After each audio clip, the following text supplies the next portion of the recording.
Hello, good morning. This is Brother Harold Pucarilla. Welcome to this video presentation about Kangen water. I'm not a member of this company, but I'm a user of this product Kangen water. But I have a friend as a distributor of this Enagic company to share and invite me the seminar about health awareness, where came from, the causes of all diseases. Let's listen and relax. Okay, gusto ko pong ituro sa inyo kung paano ginagamit itong Enagic Kangen water machine. Pero before that, kailangan nyo lang pong malaman na yung ionizer na to, yung Enagic company, is from Japan. Tapos ito, hindi siya filter, hindi siya purifier. Kung hindi tawag dito, ionizer. Ngayon, it is certified medical device sa Japan. Kung tutuusin, nandito po yung iba't ibang certificates ng ISO 9001, ISO 13485, ISO 14001. Ito yung pinaka-importanting certificate niya.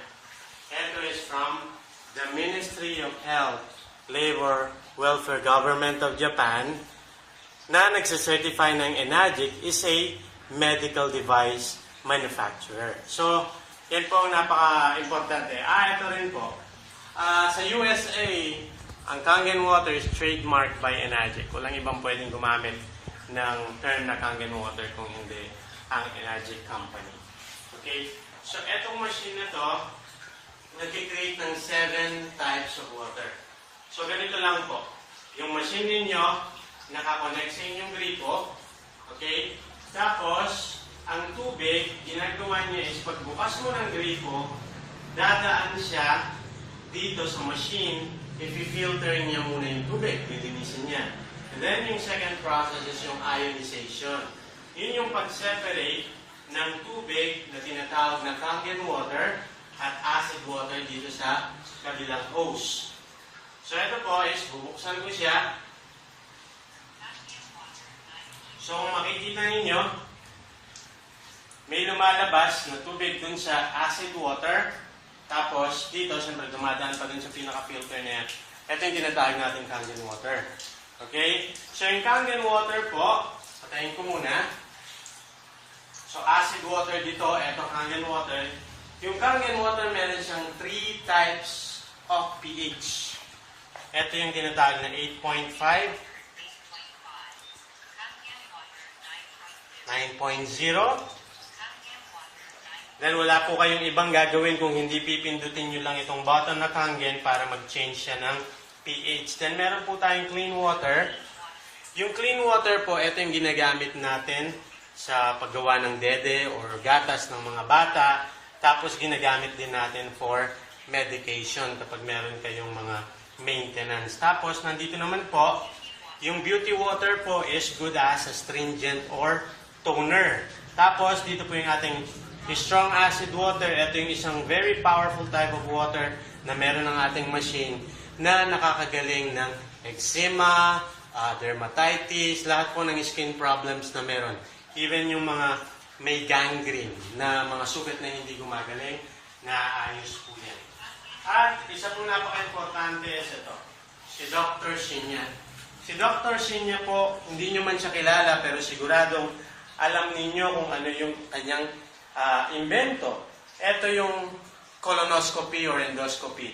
Yung pong inilalagay na camera dun sa inyong katawan para makita sa bituka, yung state ng inyong intestine, kung meron mang polyps, kung meron mang colon concern, siya pong nag-invento.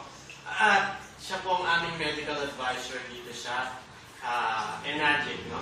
So imagine ninyo, the Michael Jordan of doctors is our medical advisor dito.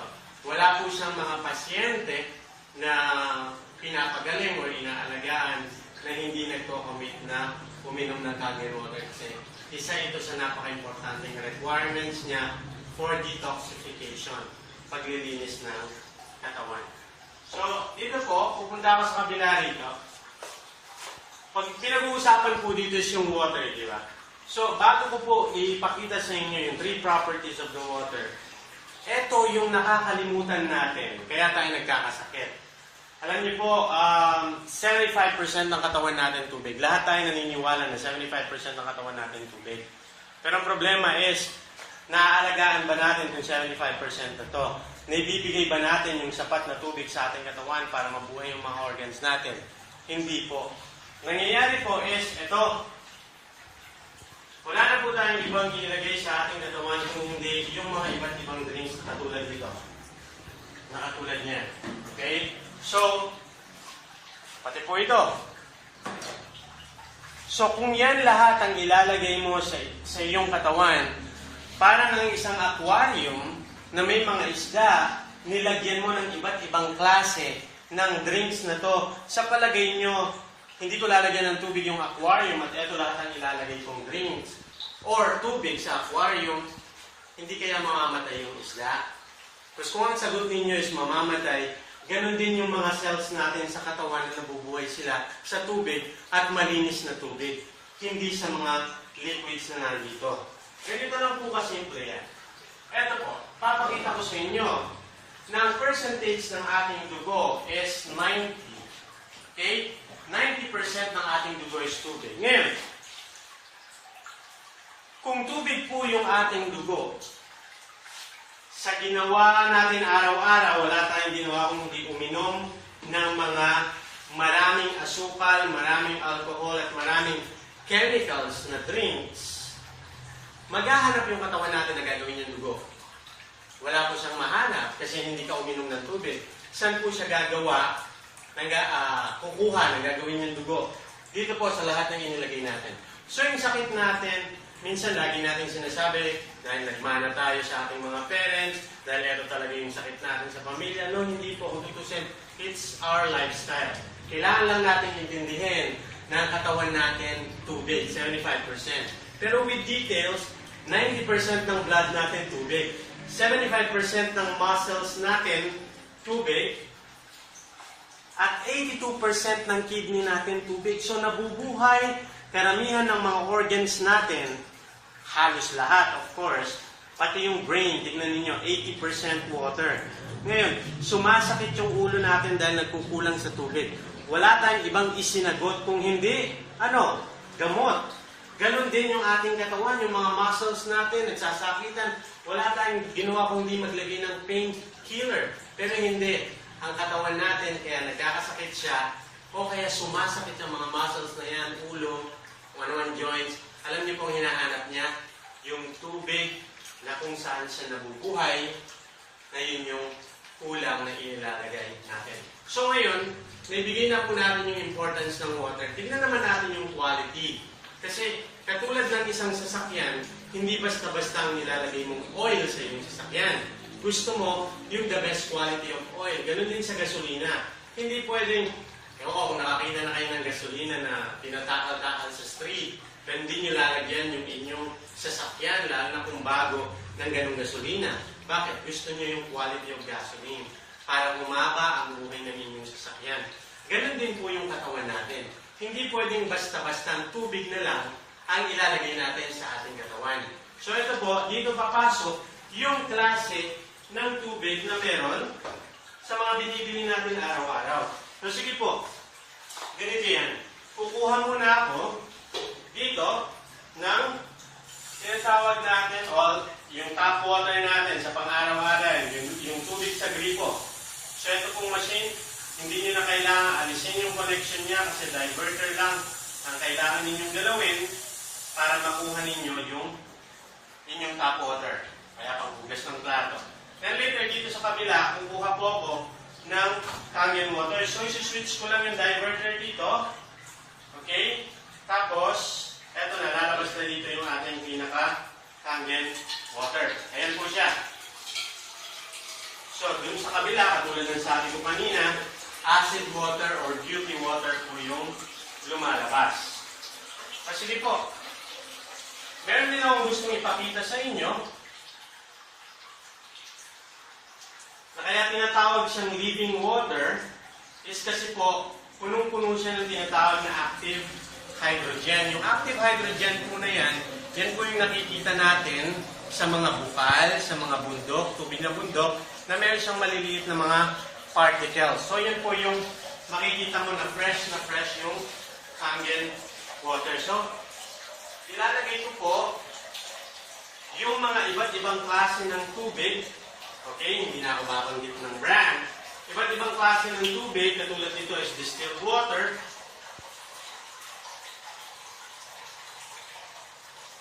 Ito rin po is distilled water. Isa sa mga pinakasikat na brand natin dito sa Pilipinas na pinapaniwalaan natin na beneficial sa ating body. Okay? So, dito po, maglalagay po ako ng alak. Nagre-represent ang lahat ng alak na iniinom natin. So, bakit kailangan natin makita to? Kasi nga, 75% ng ating katawan is tubig. So, may mga tao na naniniwala na akala nila yung tubig na kailangan ng body is eto lang, yung mga soft drinks, yung mga alak, yung kape, akala nila, yun na yung tubig na kailangan ng body. Hindi po. So, titignan natin kung nakakatulong ba sa atin lahat ng mga drinks na nakikita natin sa TV, sa advertising. Titignan po natin yan in a while. So, ito pong Powerade na to, nagre-represent ng mga energy drinks. Katulad nito, tignan ninyo, Propel by vitamin water siya na nakalagay. Tingnan natin yan. Ngayon po, kukuha ko dito sa tap water na kinuha natin kanina. Tapos sa kabila, maglalagay naman po ako ng kinuha natin fresh Kangen water. Okay, so kung makikita nyo, lahat yan clear. Lahat yan clear. Okay? So, meron po akong ORP tester dito. Ito po yan. Hanapin ko lang po yung yung chart.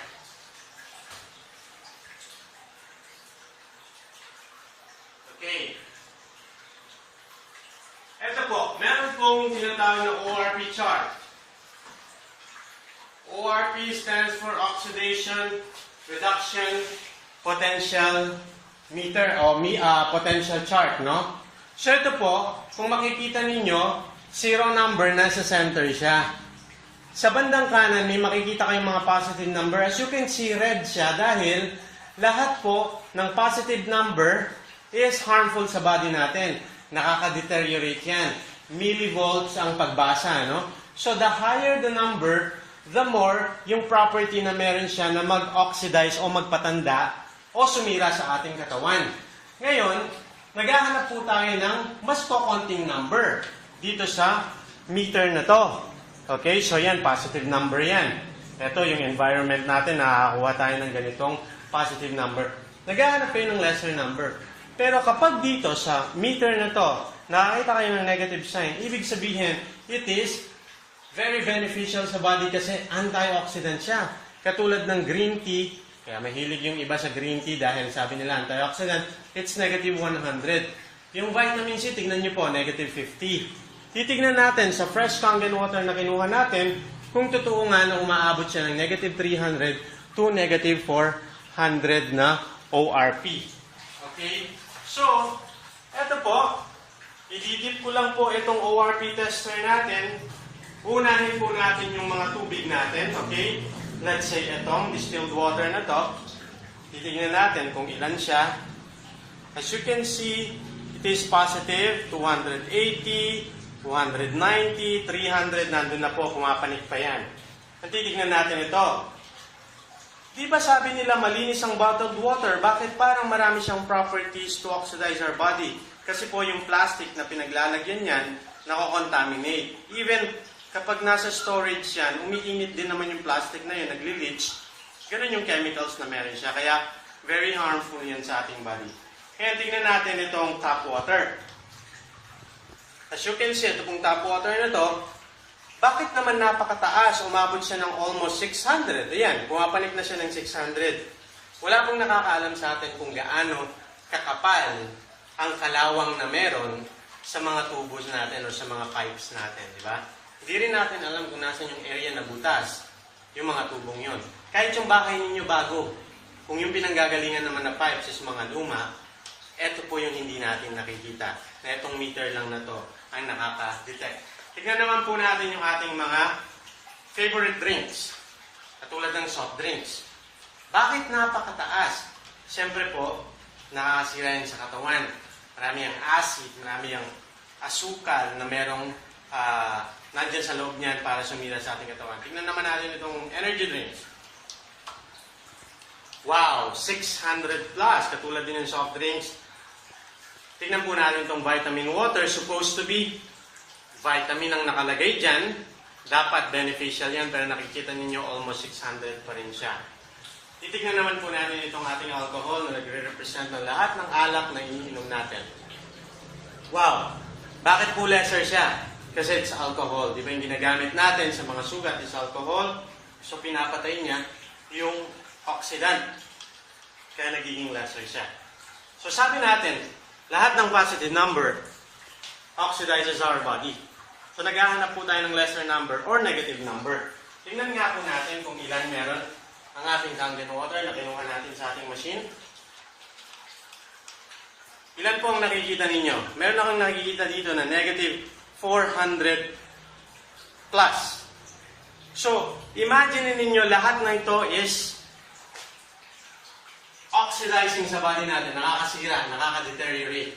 Iisa lang po ang nakita ninyo na negative charge. O ito, sa ating Kangen water, it's negative 400 plus, no? Ngayon, meron pong secret para makuha ninyo yung mas mataas na antioxidant. Kapag yung machine ninyo, binuksan ninyo, at lalo nyo pang tinabagal, yung pag-flow ng tubig, katulad nito, so nasa sa inyo na po kung gusto nyo ng mas mataas na antioxidant kasi yun yung kailangan ninyo para ma-slow down yung aging process ng ating katawan. Tingnan nga natin itong mabagal na to. Kung nakikita ninyo, meron kayong negative 650 millivolts. Hindi po biro-biro ang negative 650 millivolts. Bakit? As you can see, yung vitamin C is merong negative 50. Negative 50 and negative 650. Ilan pong equivalent nun ng orange juice na iniinom natin? 13 glasses of fresh orange juice ang equivalent itong negative 600, 650 na meron ako in antioxidant. Ngayon, ganito po kasimple ang ginagawa ng ating Kangen water. Kukuha po ako nito, ang isang baso. Ilalagay ko po yung pwedeng iniinom ng mga anak natin. Inilalagay nila sa kanilang katawan. Kinakain natin araw-araw.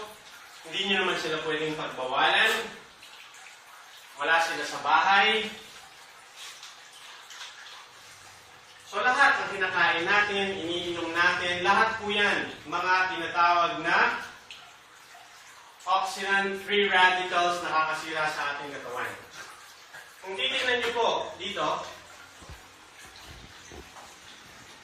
ayan po, ang ibig sabihin niyan, nasisira yung ating katawan sa mga ipinapasok natin sa ating body. Okay? So as you can see, 490 millivolts meron. Ngayon siya pinasok ko sa aking katawan. Pero buti na lang, may good news. Dahil meron akong Kangen water. Tignan nga natin kung magtatagal pa itong sumisira sa aking katawan pag uminom ako ng Kangen water. Ano po yung nangyari sa pag-inom ko ng Kangen water? Naging negative 300 itong bilang ngayon. Ano nangyari doon? Yung positive charge na nandun na iniinom ko na sumisira sa aking katawan, hindi na nagtagal. Ni-neutralize ng aking Kangen water.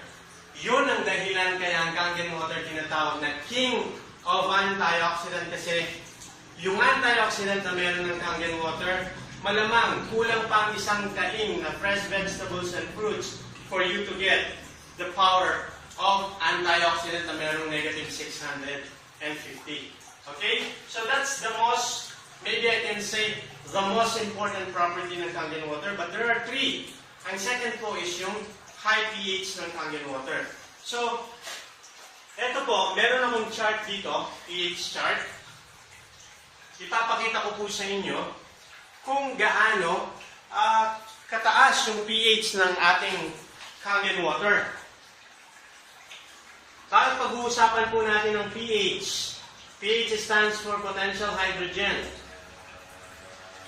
So yung potential hydrogen, makikita mo yan, 7 is neutral, tapos po lahat ng below 7 is acid, kung saan ang sakit nabubuhay.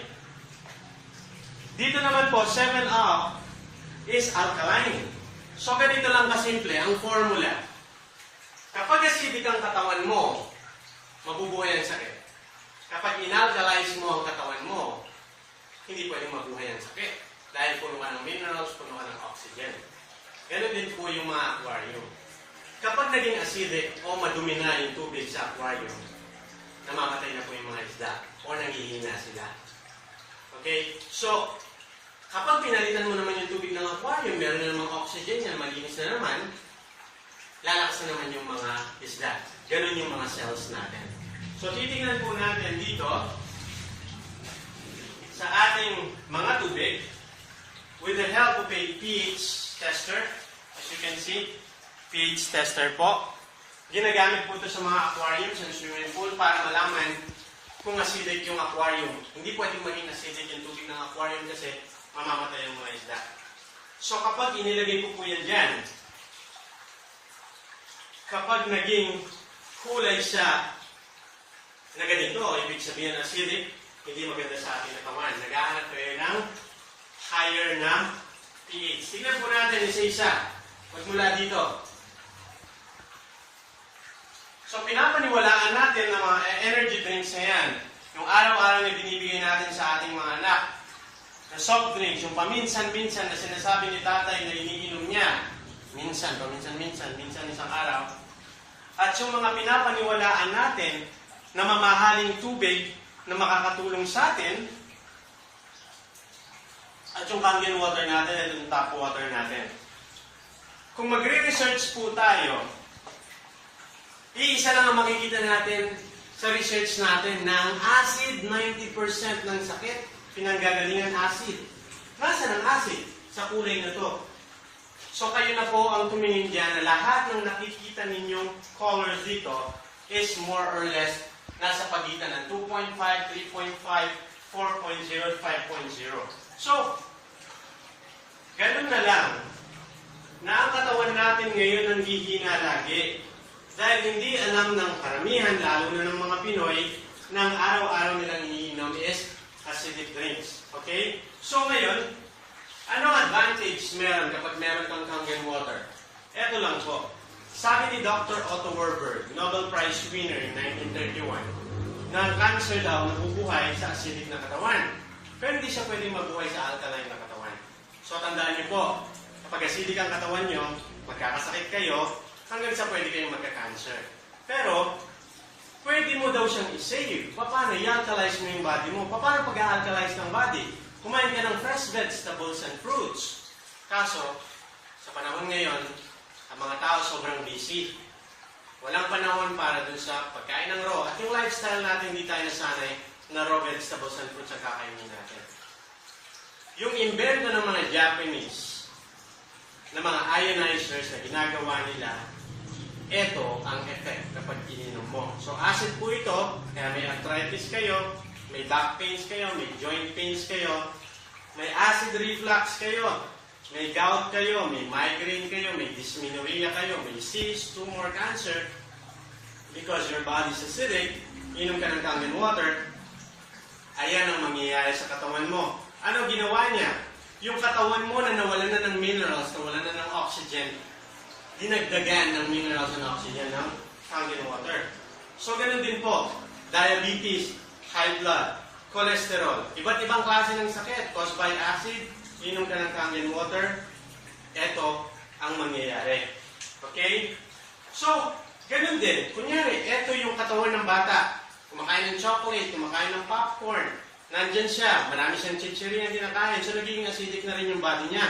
Less than us, pero pwede mong i-improve yung acidity ng body niya. Ngayon, ito po, alcohol. Siyempre, paminsan-minsan, meron kang wine, meron kang beer, meron kang gin. Pero alam nyo, meron ngayong advantage ito. Bakit wala kang hangover kapag uminom ka ng Kangen water after drinking alcohol? Ito po. Pati alcohol, neutralize niya. Good news! Hindi para uminom kayo ng mas marami. Good news kasi yung baga natin na inaalala lagi ng ating mga asawa na pwedeng masunog, hindi na po kasi meron tayong Kangen water to neutralize that alcohol sa body natin. So, natitira dito yung ibang drinks. Yung paborito natin. Titignan nga natin.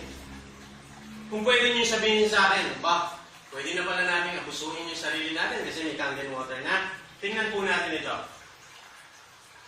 Bakit hindi po nagpapalit ng kulay itong mga drinks, energy drinks, or soft drinks? Yan po yung tinatawag na concentrated acid. Na kahit konti lang ang iinumin mo, aapekto sa iyong katawan. So, ano ba sabi natin? Acid ang dahilan kaya nagkakasakit ang tao. So, kung nandiyan pa rin ang kulay niyan, ibig sabihin, mas madali tayo magkasakit yan. Okay? So, ipapakita ko sa inyo, bakit nagiging pugad ng sakit ang Pilipinas? Bakit ang mga Japanese is #1 in longevity? At ang mga Pinoy, 129. Punta ka sa food court, wala kang makikita umiinom ng tubig. Puro soft drinks, o yung mga nag-i-sports, energy drinks. Tingnan po natin kung anong nangyayari sa ating katawan. So, let's say ito. This represents health o healthy body. Yung alkaline na yan. Kukuha po ako ng kakunting soft drinks. Sabi niyo, titikman niyo lang. Kasi matagal na kayo hindi umiinom ng soft drinks. Konti lang ang aking kukunin. Titikman ko, tignan ko nga kung ano ang mangyayari dun sa alkaline na body na meron ako. Ano pa nangyayari? Bakit nagiging dilaw yan? Ibig sabihin, nagiging acidic na naman yung inyong katawan, pwede na namang pamahayan niya ng sakit. Tingnan natin itong power rate. Siyempre, kapag yung mga sikat na mga sports, athletes, ang mag-endorse niyan, iinumin natin, di ba? Pero tingnan natin itong kukunting energy drinks na meron. Ilalagay ko dito, parang kinikman ko lang ano mangyayari doon. Hindi ko pa po inilagay itong buong to, kalahati lang. Pero ano nangyayari sa katawan ko ulit? Naging acidic. So, alam na natin, kapag pinupuno na natin ng acid ang ating katawan, ang nangyayari is humihina siya, yung immune system bumabagsak, at nagiging dahilan para yung mga cancer cells, para yung sakit natin, is mag-grow doon sa ating katawan. So, napaka-importante po na malaman natin how to alkalize our body. This is eating vegetables and fruits at saka drinking very high alkaline water. So ito, tatabi ko muna ng konti ito. Yung pong 3 properties na sinasabi ko sa inyo, na amazing properties ng Kangen water, papakita ko sa inyo yung third. Yung third property is very powerful.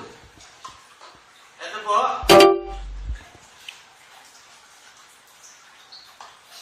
Titingnan natin kung paano, ano ba talaga ang pinakatrabaho ng ating tubig. Okay? Ang trabaho ng ating tubig is mag-transport ng nutrients sa ating katawan. Mga proteins, no? Pero, hindi pala lahat ng tubig pare-pareho. Dapat pala yung tubig mo, maliit yung molecules niya, ibig sabihin manipis, para mag-penetrate sa iyong katawan. So, etong mga green tea na ito nagre-represent ng lungs ninyo na punong-puno ng nicotine, let's say. O yung liver ninyo na punong-puno ng mga toxins na nafi-filter sa ating katawan. O yung kidney na punong-puno ng gamot na tinake ng ating mga parents for the last 10 years or 15 years. So, puno ng toxins ang ating body. So, titingnan natin, kala natin importante ng tubig, pero meron pa palang tinatawag na molecules. So, yung molecules na mas maliit, ito yung magpe-penetrate sa katawan ng tao. Kung ito, meron akong palitan dito ng mga cells ng katawan ko. Kung meron akong ganito kalaking molecules, hindi yan papasok dito. Pero kung maliliit yung molecules ng aking tubig, papasok dito. Pero paano kung may papakita sa inyo, visual, yung tinatawag ng molecule. So let's say, ito yung pinapaniwalaan natin na tubig na pwedeng tumulong sa atin. Hindi siya nakakreate ng green tea. So ibig sabihin makapal yung molecules niya. Pero sa kabila, kukuha ko ng Kangen water. Ayan. Okay? So yung ating Kangen water, kukunin ko silang dalawa. Ano nangyayari? So, ito sa kabila, sa Kangen water, gumagawa siya ng green tea. Pero dito, bakit hindi siya makagawa ng green tea? Dahil makapal yung kanyang molecule. So, ilalagay ko po siya dito sa kabila. Ang gagawin natin, papalitan lang natin yung tubig. So, ito po, lalagay ko rito. Nakikita ninyo, dilaw ulit siya. Ililipat ko siya dito sa kabila. Lalagyan ko siya. Ganun din. Ngayon, ililipat ko siya dito sa kabila. Gagamit ako ng ibang brand ng water. Ayan po. Bakit hindi siya makagawa ng green tea? Pare-pareho namang malamig yan. Inaasahan natin na kapag mainit lang yung tubig, saka siya nakakagawa ng green tea. Pero bakit ang Kangen water, malamig siya, nakakagawa siya ng Kangen water o yung green tea? Kasi manipis po yung molecules niya. So kukunin ko po ito, Kangen water. Tingnan ninyo kung gaano ka-powerful sa isang green tea. Ang dami ko nang nagawa na green tea. Pero pinag-uusapan natin dito is kung paano magpe-penetrate sa skin, sa muscles, sa kidney, sa heart, sa veins, sa arteries, na kung nasaan yung cholesterol, yung mga fats na nandoon, kung saan itutulak niya, magpe-penetrate siya doon sa ating tubig. Okay, so ngayon, napaka-importante din po nito. Na kapag umiinom tayo ng mga supplements, hindi pala ganun kadali na iinom ka ng supplements kahit anong tubig pwede mong gamitin. Hindi po. Okay, kukuha pa ako ng Kangen water dito. Kukuha po ako dito ng konting siguro kataas ng mga green tea na to na nagre-represent ng ating mga supplements na tinitake. So, binibili natin yung mga supplements natin na mamahalin. Akala natin basta uminom tayo ng supplements with any type of water, okay na yon. So, katulad dito. So, yung kukunting green tea na yun na nilagay ko, nagre-represent ng supplements mo, ginamitan mo na yung tubig na to, pinapaniwalaan mo na yung iyong supplements is na-absorb ng body mo. Yun yung paniniwala mo. Paniniwala natin. Pero dito po, gagamitin ko ng Kangen water. Nakikita nyo, bakit matingkad ang kulay niya? Even sa mga supplements natin na mamahalin, na ma-maximize, na e-enhance yung mga supplements na ginagamit natin araw-araw. Okay? So, walang nasasayang sa mga supplements natin. So, yun po, yung mga properties ng Kangen water. Bakit kakaiba ang Kangen water? Dahil yun po sa amazing properties, meron antioxidant, very high alkaline, and microcluster.